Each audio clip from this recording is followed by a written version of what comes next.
The first evening of the Ashford Autumn Assembly, the candles in the great hall burned at the height of 200 pairs of uplifted eyes, and among them moved a single figure who did not wish to be seen. She was not invisible. That was the thing the season had not anticipated. A woman in half-mourning at a ball was unusual enough to notice, and the dark gauze veil she wore, pinned back now from her face but ready to be drawn forward at need, was the kind of detail that caught the eye and then slid away from it, as though the eye had agreed there was nothing worth holding. The hall had decided she was a figure of quiet sorrow, a daughter still trailing her father's funeral, and because this made her neither eligible nor interesting, the hall had obliged her by declining to look. She counted on this. She moved along the inner wall with a glass she did not drink from, watching the two doors on the east side, watching the entrance behind the orchestra platform, watching the face of every man who entered, until she had confirmed he was not the one she was watching for. Her name was Dorothea Vale, and she was 23 years old, and she had been wearing her mother's ivory brooch at her throat since the morning she learned what her uncle had done. She touched it now, a habit she had not owned 6 weeks ago. The cool, smooth disc of it steadied her fingers. The hall was full of music, and of women whose gowns cost more than her father had owed. Cream and rose and pale gold, diamonds catching the light from the overhead chandeliers, the season in its early confident swell. At the far end of the room, Lady Phillida Stanton stood in ice-blue silk, receiving attention as though it were her right, which the season had decided it was. Lady Stanton turned her head once, and her pale blue gaze passed across Dorothea with the absolute efficiency of a woman who knew exactly who was worth seeing, and had made her determination before the survey completed itself. She said something to the young woman beside her, her voice too low to carry, and the young woman glanced once in Dorothea's direction, and then away. Dorothea had been close enough to read the shape of the words on Lady Stanton's lips. "That veiled Vale girl," she had said. Poor thing. The veiled Vale girl set her glass down on the tray of a passing footman and turned her attention to the eastern entrance, where a new arrival had caused a small ripple of stillness. He entered without announcing himself by any gesture or expression. He was tall, broad through the shoulder, his navy tailcoat fitted without apparent effort to a frame that suggested it had been made first, and the coat adjusted to it rather than the reverse. He stood for a moment at the threshold, and his gray eyes moved across the room with the particular quality of a man who is looking for nothing, and has arrived only because the alternative was to stay home and be alone with something he was not prepared to name. He carried the stillness of a room in him already. The hall responded by adjusting itself slightly, the way a fire will draw more oxygen when a door opens. Dorothea did not know his name. She knew only that he was looking at her. Not in the manner of the season. Not with the assessing calculation of a man at market. He was looking at her the way one looks at an anomaly, a thing that does not fit its surroundings, and the look lasted precisely 4 seconds before he moved on into the room, and she could breathe again. She touched the brooch. She told herself it meant nothing. What she did not yet know was that it meant everything.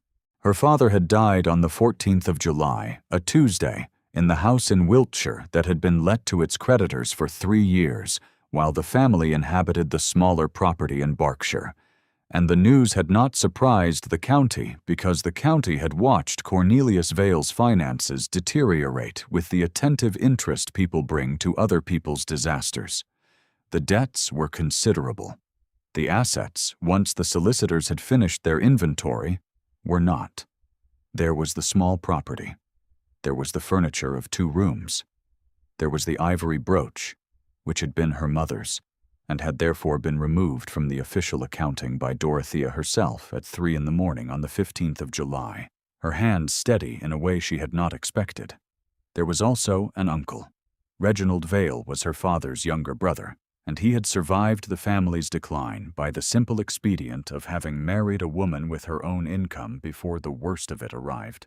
He was not cruel.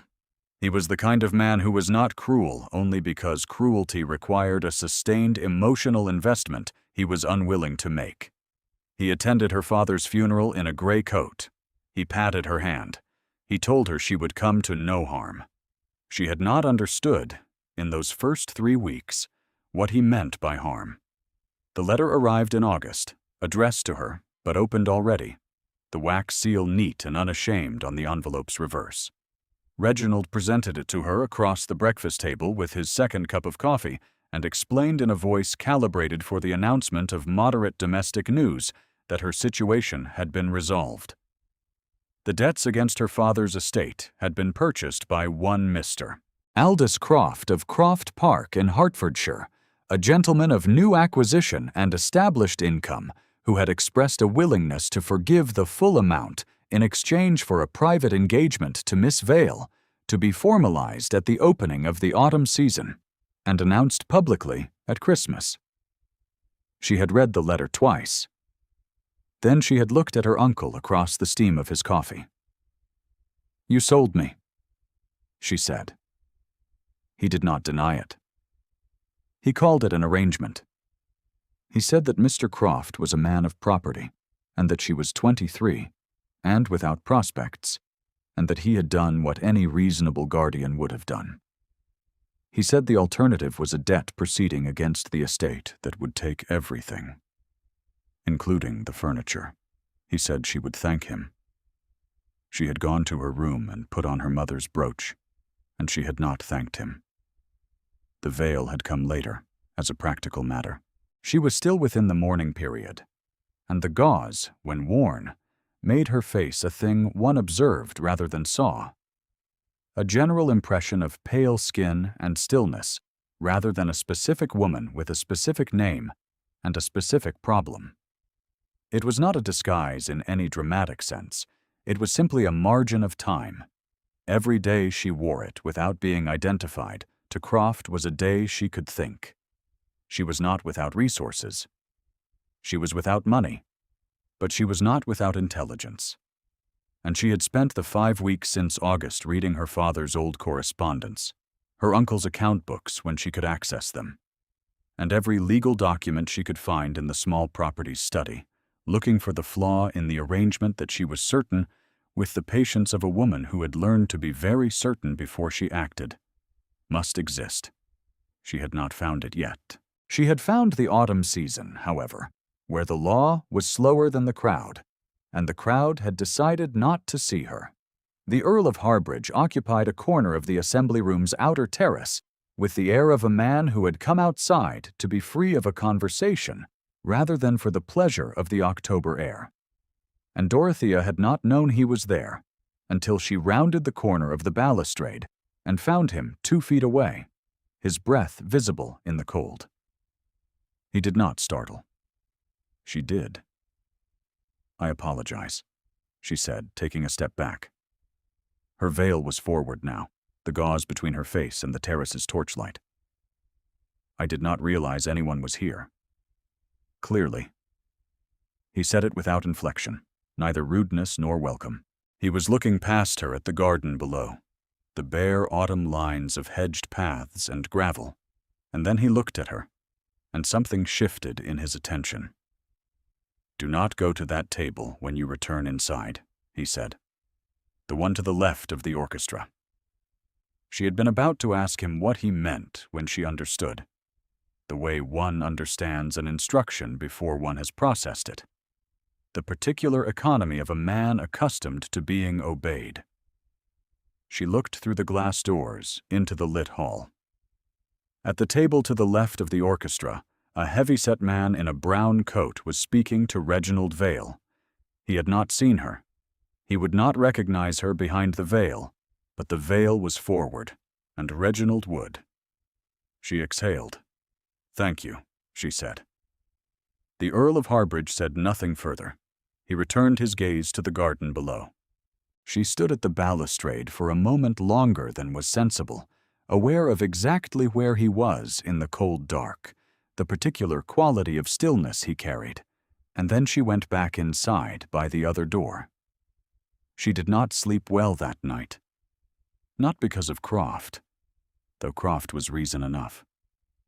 She lay awake in the narrow bed of the small house on Parsonage Street, and turned the moment on the terrace over in her mind, the way one turns an unusual coin, checking both faces. He had known who she was. He had known which table to warn her away from. He had seen Croft speaking to her uncle, and he had taken the time to connect the pieces and issue the warning, all without asking her anything, all without requiring an explanation she had not offered. She told herself this was the action of any decent man who had observed a particular situation and acted on it once. She told herself it meant nothing beyond the specific moment it occupied. She believed this, with some effort, for 3 more days. She told herself, on the carriage home that night, that he had issued the instruction because it was convenient, and not because he had any particular interest in her welfare. She believed this, with some effort, for 3 more days. The letter from her father's old friend, a retired solicitor in Bath, arrived on the 4th day and said nothing encouraging. The agreement her uncle had signed was private and without witnesses of the highest required class, but it was not obviously void. She would need access to the original document. She would need Mr. Croft to produce it publicly in circumstances where a competent solicitor could examine it in real time. She folded the letter and put it in her bodice and went to the afternoon walk in the estate's back garden because her aunt had suggested it, and she needed to think. It was in the kitchen garden, at the back wall where the espaliered pear trees had gone bare for the season, that she heard weeping. The boy was perhaps 11 or 12, thin-shouldered, in the dark coat of a junior house footman, sitting on the gardener's bench with his face in his hands. He did not hear her approach until she was 3 feet away, and then he sprang up, horrified, and she could see the redness around his eyes and the attempt he was making to resolve his face into something presentable. "Sit down," she said, in the tone she had used for a long time with the tenants on her father's old estate, the one that was not a command, but was also not a request. "You are not in trouble." He told her, haltingly, that he was being let go. Estate economies. The housekeeper had given him notice that morning. He had a mother in Shropshire, and no character reference yet, being too junior and too recently hired, and he did not know how to write to a former employer for one. Dorothea sat down beside him on the gardener's bench in her half-mourning gown and the cold October sun, and she asked his name, which was James, and she said, "Let us write the letter now, then." She did not have paper. She borrowed his pocket ledger, a small thing used for keeping tallies, and she wrote the letter on the clean last page in her own hand, addressing it to the housekeeper at the Vale family's former estate, who had known her father, who would know the name Vale still carried a certain weight in Wiltshire. She wrote it carefully, specifically, listing what she had observed of James's character in the 3 weeks she had been in residence, which was not much, but was honest. She gave him the 2 shillings remaining in her purse for the postage. He looked at the money, and then at her, and then said in the voice of a child who has been surprised by the world, "You did not have to do that, miss." "No," she agreed. "But here we are." She did not know she was being watched. She would not have done anything differently if she had known, but she would have been braced for it in a way that would have changed the quality of her voice, and the quality of her voice was what mattered. The Earl of Harbridge stood at the morning-room window with a glass of port he had forgotten to drink, and he watched Miss Dorothea Vale, whose name he had made it his quiet business to learn after the terrace, sit beside a weeping footman boy in the October cold and give him her last coins without ceremony and write him a letter with a borrowed pencil, and he felt something shift in his chest that he had not felt move in a year and a half. He had known a boy of roughly that age once. He had not been beside him when it mattered. The port sat on the window ledge and went cold. If you have ever watched someone do a small, true thing in the belief that no one is looking, you will know what it costs to keep your face still. Stay close. What comes next is why this story is worth telling. The portrait miniature lived in the inner breast pocket of whatever coat he was wearing. It had lived there for 18 months, ever since the letter from Geneva had arrived at Harbridge Hall on a Tuesday evening in April, and he had read it standing at the hall table because he had not been able to make himself move to a chair. The letter was from the Swiss physician who had attended Thomas Blaine during the final 9 days of his illness, and it was very thorough, and it had told him things he had not wanted to know. Thomas had been his ward since the boy was 5 years old, the orphaned son of his closest friend from his years at school, and Harbridge had managed the wardship with the particular combination of scrupulous financial care and emotional distance that he had understood, at the time, to be the correct form of guardianship for a man of his temperament. He had provided the best tutors. He had arranged the Geneva education because the school there had a reputation unmatched in England for mathematics and natural philosophy, which were Thomas's interests, and because Thomas at 11 had been the kind of child who needed the world opened rather than contained. He had not gone to Geneva himself. He had been occupied with the earldom. He had told himself there was time. There was not time. The miniature was a pencil likeness drawn by a Bond Street artist when Thomas was 9, small enough to close in the fist, and Harbridge touched it in the breast pocket in the same way some men touch a religious object, which is to say without thinking and without any particular expectation that it would do anything except remind him. He touched it in the library at Ashford House on the 3rd week of October, when Miss Vale came in for a book and found him at the window and stopped in the doorway with the look of a woman recalibrating herself quickly. "I did not know this room was occupied," she said. "It generally is not." He did not move from the window. "Come in, Miss Vale." She came in with the particular quality of movement she had, which was neither timid nor assertive, but simply efficient. A woman who had learned to occupy exactly the space required and no more. She went to the shelf nearest the window, her back to him, and he watched her run her finger along the spines with the attention of someone who genuinely intended to read and was not performing the activity. "You know my name," she said. "I made it my business to learn it." She turned then, a book held against her chest, and looked at him directly for the first time without the veil between them. Her eyes were dark hazel, steady, and she was visibly calculating something. "Why?" she said. He said, "Because whatever arrangement Mr. Croft believes he has made, it is not as secure as he thinks it is, and because I would prefer to know the name of anyone in this house who might require assistance before they require it, rather than after." It was more than he had said to anyone in 4 months. He was aware of this. She was quiet for a moment. Then she said, "How do you know about the arrangement?" "Your uncle is not discreet when he is comfortable." He turned back to the window. He was comfortable at the billiard table on Wednesday evening. The silence stretched. Her fingers tightened slightly on the book's spine, a movement small enough that most men would not have seen it, and then she released it and said, in a voice that was even and careful, "Dorothea." He turned.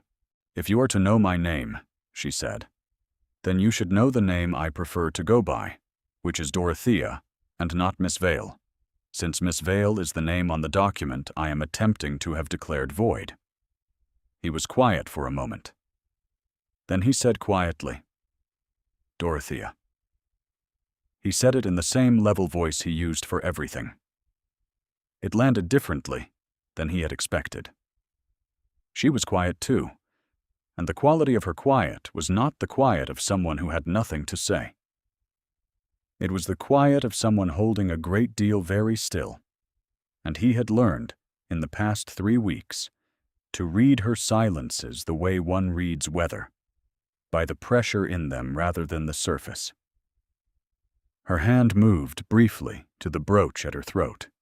She caught the gesture and stilled it. "The agreement," she said after a moment. "You said it was not as secure as he thinks. Do you know what is wrong with it? Or is that a hope?" "Mr. Fellows in London will tell us by Thursday," he said. "I wrote to him on Monday." She looked at him. He was still turned toward the window. The light lay across the side of his face, and she could see the faint scar through his left brow, and the set of his jaw, and the way he was holding himself with the particular tension of a man who is being careful about something. "You wrote to your solicitor on Monday," she said. "2 days after we spoke on the terrace." "Yes." She did not say anything for a moment. Then she said, very quietly, "Why?" He turned from the window then, and looked at her directly, and his gray eyes had in them the same quality she had seen on the first evening at the ball, the one she had not been able to name, which was a kind of seeing, an attention that was not the season's attention, but something more specific and more costly. A man committing his perception to a particular object and being unable to look away from it. "Because I observed you in the garden," he said, "and because you did not know I was there." She left with her book. He stood at the window for another quarter of an hour, the miniature in his breast pocket, the morning light moving across the garden below. And he thought about Thomas, who had died before anyone arrived, and about a woman in a gray lavender gown who did not go to pieces when the world contracted around her, but instead borrowed a pencil and wrote a letter and counted what she had left. He had not, in 18 months, thought of anything with that quality of attention. Mr. Croft arrived at the Assembly Rooms on the 3rd week of October in the company of Reginald Vale, and a confidence that had been inflating, Dorothea observed, since the season began. He had not approached her directly yet. He was allowing the arrangement to do its work at a distance, the legal certainty of it, the social gravity of a settled engagement, before he closed the formal distance. He was the kind of man who understood property without understanding people, which meant he understood this situation exactly well enough to misread it. He was speaking to Reginald in the antechamber when Dorothea entered with her aunt, and she had the veil forward and heard him clearly before he saw her. "Where is she tonight?" Croft said, in the voice he used for inventory. "About somewhere," Reginald said. "She always wears that confounded veil, hiding from the world, as though hiding will change anything. She'll stop hiding soon enough." Croft's voice had a particular satisfaction in it that turned her stomach. "The Christmas announcement is already written."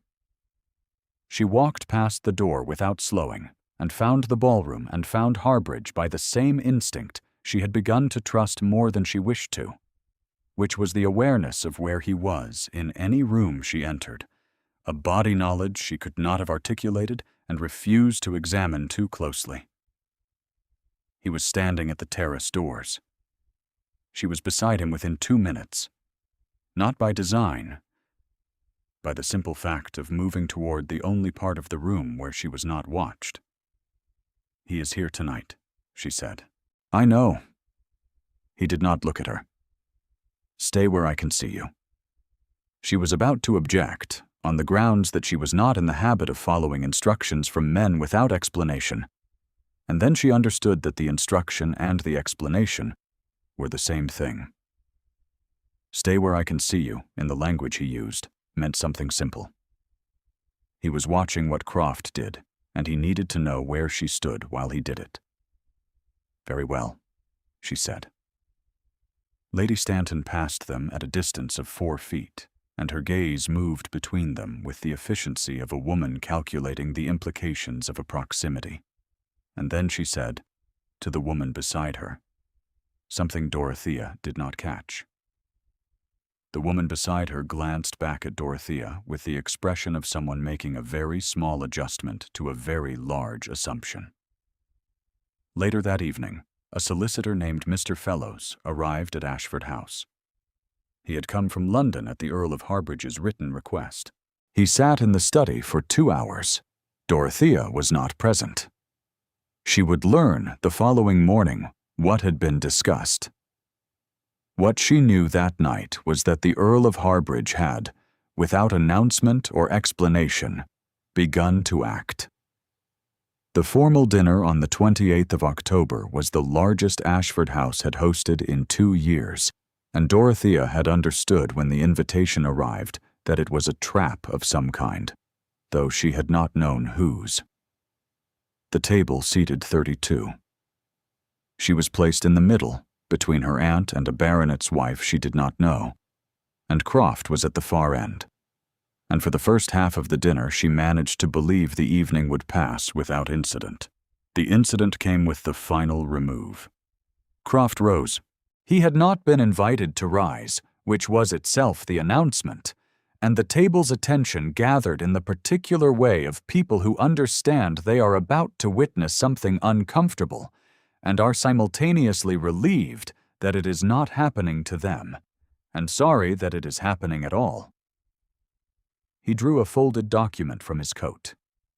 He set it on the table before her uncle, who sat 3 places down on Dorothea's left, and Reginald did not reach for it, but he did not deny it either, and the silence of his not denying was loud enough to hear. "I believe," Croft said, "that there is some question in certain quarters about the validity of my arrangement with the Vale family. I am pleased to put those questions to rest." He tapped the document. "The agreement. Signed. Witnessed. The debt forgiven in full, in exchange for which Miss Vale of Berkshire consents to an engagement announcement at Christmas." The table was very quiet.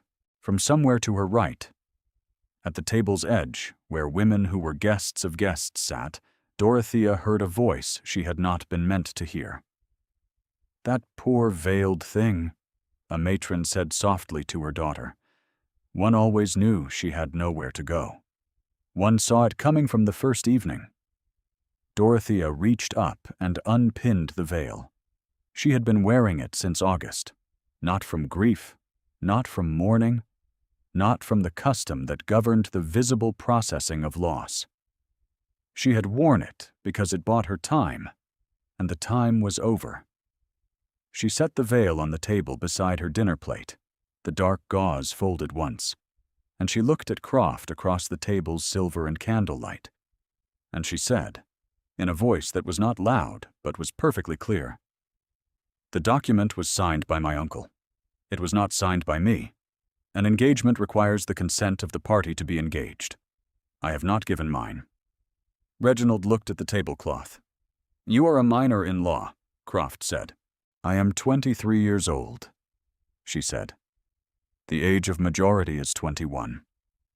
You have been misinformed." She stood. The baronet's wife beside her said nothing. No one said anything. She walked to the end of the table where the door stood open, and she went through it, and she did not look back, because she did not need to, because she had said the truest thing she had been able to say, and it had cost her the last of her cover, and whatever happened next would happen in the open. The morning found her in the small sitting room with a cold cup of tea, and the letter from the Bath solicitor, and a clear-headed accounting of what she had and what she had not. She had her own legal majority, which Croft had not known or had dismissed. She had the flaw in the agreement, which was not a void, but was a structural one, the kind a competent solicitor could work with. She had the name of Mr. Fellows, who had been to Ashford House 3 days ago, and she had no certainty about what that visit had meant. What she had not was enough time. Croft would move now. The dinner had forced it. She had surprised herself the previous evening. She had expected to be afraid when the document appeared. And she had been, the cold particular fear of a thing one has been outrunning arriving at last and planting itself in the path. Beneath the fear, there had been something else. Something she had not expected, which was a quality of clarity.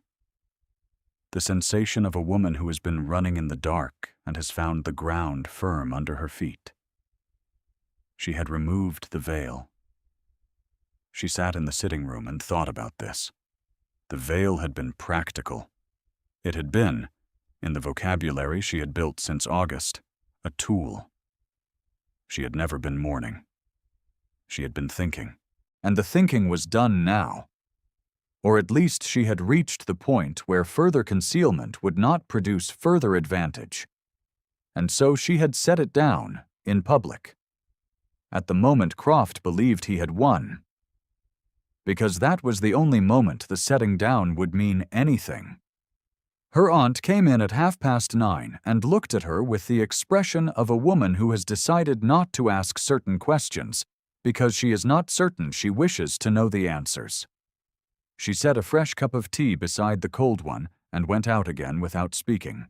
And Dorothea was grateful for this in the particular way one is grateful for the small courtesies of people who understand when presence is sufficient. She touched the brooch. The ball that evening was at the Linley Assembly Rooms, the same hall where the season had opened, where Lady Stanton had named her the Veiled Veil Girl, and the Earl of Harbridge had looked at her across the chandeliers with the quality of a man observing something he had not expected to find. The season had turned. November was at the window. The candles burned at the height of 200 pairs of uplifted eyes, and among them moved a woman who was no longer hiding. She was not wearing the veil. She wore the gray lavender gown and the ivory brooch, and her dark auburn hair pinned in its smooth updo, and her face was her own face, visible to the room for the first time in 6 weeks. And she walked in and stood in the entrance and felt the season's attention like a physical thing, the way one feels weather coming. Croft was at the far end of the hall. He had seen her. His expression had adjusted itself into something she recognized as the confidence of a man who believed the legal document in his coat pocket outweighed the woman standing in the doorway, and he was walking toward her. He had crossed perhaps 15 feet when the room changed. The change was the Earl of Harbridge stepping into the space between them. He did not hurry. He moved with the same unhurried deliberateness he used for everything, crossing the floor in 3 strides, and the room parted for him, not because he demanded it, but because rooms had always parted for him, and he had never noticed this before until now, when he was grateful for it. He stopped before Croft. "Miss Vale is under my particular protection this evening," he said. "She has been so since August." Croft looked at him. The confidence in Croft's expression was adjusting again, working its way through something it had not planned for. "Your protection," he said, "does not alter the legal position." "The legal position," Harbridge said, "has already been altered." He did not raise his voice. "Mr. Fellows, who is standing at the east door, has examined the agreement you produced at dinner last evening and has identified 3 separate grounds on which it does not hold. You may speak to him now, if you wish. Or you may read the letter he has prepared for your solicitor." He reached into his coat and produced a folded envelope. "I recommend the letter." Croft looked at the envelope. Then he looked at the room, which had arranged itself at a careful distance around them, with the focused attention of a crowd that intended to remember everything it was witnessing, and the confidence in his expression did something Dorothea had not been certain she would live to see. It collapsed. Not entirely. The man was not without resources. The season had seen it, and that was sufficient. Harbridge turned to where Dorothea stood 6 feet behind him. Still. And he looked at her. and he said in the same level voice, but with a quality she had not heard in it before, a small, precise warmth at the bottom of the even register. "She is not for sale. She never was." 9 words. He did not repeat them. He did not need to. Lady Stanton, who had been standing to the left of the orchestra with her particular ice-blue composure, turned her face away. She did this quietly, with the grace of a woman who had understood something. And she did not turn back. Mr. Fellows appeared at Croft's elbow and said very quietly that if Mr. Croft would accompany him to the side room, the matter could be concluded with a minimum of further difficulty. Croft went. He had been left, in the space of 6 minutes, with fewer options than he had arrived with. And the expression on Reginald Vale's face, which Dorothea found in the crowd and read in the candlelight, was the expression of a man who had understood too late that he had miscounted the room. She stood in the same place she had stood when she walked in, the veil folded in her reticule because she had brought it out of a habit she was already breaking, and Harbridge returned to her side and stood beside her, not touching, not speaking, and the orchestra began to play again, and the season resolved itself around them the way a tide does, gathering its attention back toward its own machinery. Her hands were steady. She noticed this, the way one notices the absence of pain after a long illness, with a slightly bewildered gratitude. She had been afraid for 4 months with the constant low-frequency quality of a woman who knows what is coming, but does not know when. And the fear had been so consistent, she had stopped registering it as fear, and had begun to think of it as simply herself, the texture of her daily mind. Standing here, in the cleared air of what had just happened, she was not certain what she was, but she thought she might be, for the first time in 4 months, simply Dorothea. "Your particular protection since August," she said. "A slight liberty with the calendar," he admitted. "I believe it was September. The terrace." She looked at him. He was looking at the room, his profile toward her, the faint scar through his left brow visible in the candlelight, and she found she had nothing to say that did not require her to acknowledge how much she had been hoping for. Exactly this, without ever permitting herself to name it. And so she said nothing, and the music carried the silence for both of them. The room moved around them with its chandeliers and its arrangements and its quiet recalibrations, the season adjusting itself the way seasons do when the terrain shifts, and she was aware of his arm at her side, close but not touching, and of the warmth of him against the November air coming through the terrace doors, and of the brooch at her throat, cool and smooth, and the fact that her hand was not moving toward it tonight. Later that night, when the hall was thinning and the coats were being fetched, and her aunt was at the door, he said her name in the same voice he had used in the library, the one that held the small, precise warmth at the bottom of it, and she stopped. "There is a question," he said, "that I should like to ask you properly. Not here." He paused. "If you are willing." "When?" she said. "Tomorrow," he said. "At Harbridge Hall. If you will come?" She came.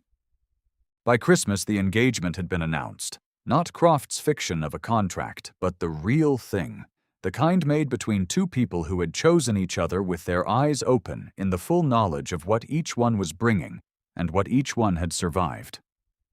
The announcement was brief and unspectacular in its form, a single paragraph in the notices, and the season had received it with the equanimity of a crowd that had been present at the revision and had already adjusted its opinion accordingly. The hall itself was larger than she had expected, which is to say it was exactly the size of a life she had not dared to imagine until recently, and the library had windows that ran floor to ceiling on the east wall and faced the winter garden, and there was a writing desk in the morning room where she had put the letter from James, the footman boy now in a good house in Wiltshire, which had arrived the previous week with a postscript in a boy's unsteady hand, thanking her for the character reference and reporting that he had been given the silver cleaning to oversee, which was a responsibility, and he intended to do it well. The first snow came the evening before Christmas. It arrived quietly, the way first snows do, covering the gravel of the drive and the bare arms of the oaks and the stone of the hall's facade in the kind of silence that feels like held breath. She stood at the morning room window with a cup of tea and watched it, and felt the weight of the year settling around her in a way she had not yet permitted it to. Behind her, Harbridge came into the room. She heard the particular quality of his footstep, which she had learned as one learns any truth that matters. And then he was beside her at the window, close enough that she was aware of the warmth of him. And they stood together in the quiet room watching the snow, and neither of them spoke for a long time, because neither of them needed to. On the mantel, in a small cedar box she had placed there that morning, the dark gauze veil sat folded. She had not put it away because she was ashamed of it. She had put it away because she had set it down at the dinner table, and she had not needed it since. And this, she thought, was the kind of ending a thing ought to have. At her throat, the ivory brooch, her mother's. Still, she touched it once, lightly, in the habit she had built from fear, and now kept for something else entirely, something she was only beginning to have a name for, something that felt the way snow looks when it falls in the first quiet hour of its arrival, before the world has had a chance to mark it. The snow came down. The cedar box sat on the mantel. The letter from James sat on the writing desk. And in the morning room of Harbridge Hall, two people stood at the window in the last hour of the old year and watched the white world settle, and were still. If this story moved you, leave a word in the comments. Dorothea is still there, at the window. She would like to know she was not the only one watching.